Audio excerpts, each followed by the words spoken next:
स्वागत है दोस्तों टीकेटी वर्ल्ड न्यूज़ में। जैसा कि खबर आ रही है कि पाकिस्तान फिर से युद्ध की तैयारी में जुट गया है। वो बदले की आग में जल रहा है। एक्चुअली हुआ क्या है कि पाकिस्तान जो है हेवी मात्रा में चीन से HQ-16 एयर डिफेंस सिस्टम्स मंगाया है, वो भी रात के अंधेरे में, किसी को पता ना चले। लेकिन आज के मीडिया के युग में कहीं ना कहीं से इंफॉर्मेशन लीक हो ही जाती है। तो और ये तैनात कर रहा है भारत के खिलाफ। इसके पहले पाकिस्तान के पास HQ-9 और HQ-16 था, फिर भी HQ-16 ही क्यों मंगा रहा है?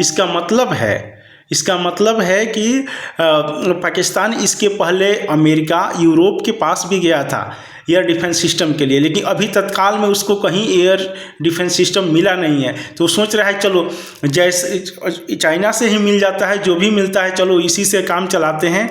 और इसके पीछे हिडन एजेंडा है।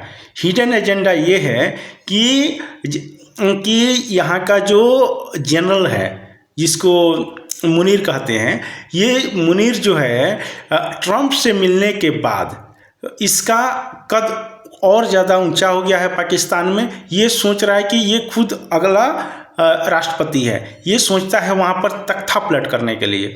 इसलिए एक बार और ये मतलब कि साजिश रचना चाहता है भारत के खिलाफ कि भारत इस पर अटैक करे और ये वहाँ का शहबाज शरीफ का जो सरकार है उसको जो है हटा करके अपने जो है राष्ट्रपति बन जाए। क्योंकि ये कहेगा कि देखो हमको इंडिया पर हमला करने के लिए नहीं दे रहा है, इसलिए जो है हम अपने हाथ में सत्ता ले रहे हैं। फिर उसको शहबाज शरीफ को नवाज शरीफ की तरह, जैसे कि जनरल परवेज मुशर्रफ ने 1999 के कारगिल युद्ध में नवाज शरीफ को बेदखल करके अपना ही बन गया था वहाँ का राष्ट्रपति और इसको जेल में डाल दिया था, उसी तरह से ये भी रिपीट। ये पाकिस्तान का इतिहास रहा है कि वहाँ पर जो भी चुनी हुई सरकार है कुछ दिन बाद कहीं से ना कहीं से उसको तख्ता पलट कर ही देता है जनरल सब।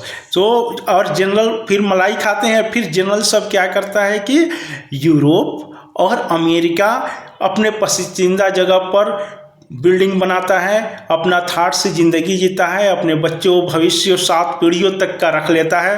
पाकिस्तान भाड़ में जाए, लेकिन उसको कुछ नहीं करना है। पाकिस्तान से उसको लेना देना कुछ नहीं है। और पाकिस्तान के लोग ये बात समझ नहीं पाते हैं। कुछ लोग समझते भी हैं तो उनको दबा दिया जाता है। और जो है इसीलिए पाकिस्तान का ये दशा बनी हुई है।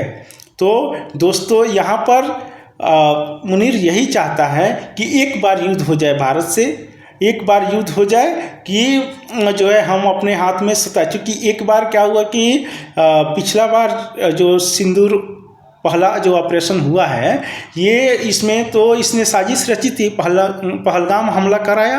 पहलगाम हमला कराने के बाद जिससे कि इंडिया फोर्सेस ने इसको रिस्पांस दिया, इसकी कमर टूट चुकी है। उधर से इंडिया फोर्सेस ने रिस्पांस दिया, उधर से BLF तो इसको दौड़ा कर मार ही रहे हैं, ठीक है। मगर इस समय कामयाब नहीं हो सका है ये, क्योंकि वहाँ के राष्ट्रपति भी समझ गए हैं। मुनीर जो आपको सामने दिख रहा है, यही है मुनीर वहाँ का जनरल। तो ये वहाँ का राष्ट्रपति शहबाज शरीफ जान चुके हैं इसके इरादों को। तो उनको भी डर है कि अब ये तख्ता पलट कर लेगा, क्योंकि इसको ट्रंप का भी समर्थन प्राप्त है, पश्चिमी देशों का अब समर्थन इसको मिल रहा है, और यहाँ पर चाइना का भी इसको समर्थन है। तो ये चाहता है कि फिर से तख्ता पलट करके कैसे भी एक बार राष्ट्रपति बन जाए अपने, और फिर से पाकिस्तान को जितना लूट सके उतना लूटें और फिर से विदेश में जाकर रहें। लेकिन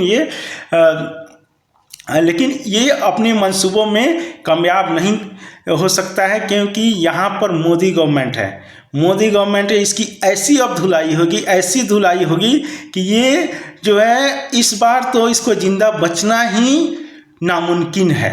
क्योंकि मोदी गवर्नमेंट किसी को तभी तक छोड़ती है जब तक कि वो औकात में है, औकात से बाहर जाता है तो उसको नहीं छोड़ने वाला है मोदी गवर्नमेंट। इसको ऐसा हाल करेगा कि ये पाकिस्तान का जनरल को 7 हुरों के पास तो पहुंचा ही देगा। तो और दोस्तों और भी ये खबर है कि ये और भी हथियार और जो है वहाँ पर जितने भी इसके एयर बेसेस हैं, सभी एयर बेस से अपने लड़ाकू विमान को हटा रहा है। लड़ाकू विमान को इसलिए हटा रहा है क्योंकि इसके पहले इसका बहुत सारे बेस को इंडिया ने तबाह कर दिया था। तो उस तबाही से बचाने के लिए ये ऐसा कर रहा है और ये बहुत ही जल्दीबाजी में कर रहा है। मतलब कि भारत को सतर्क रहने की आवश्यकता है, ऐसे दुश्मनों को मुंहतोड़ जवाब देने की आवश्यकता है, ये कि फिर से ये सिर ना उठा पाए। जय हिंद, जय भारत।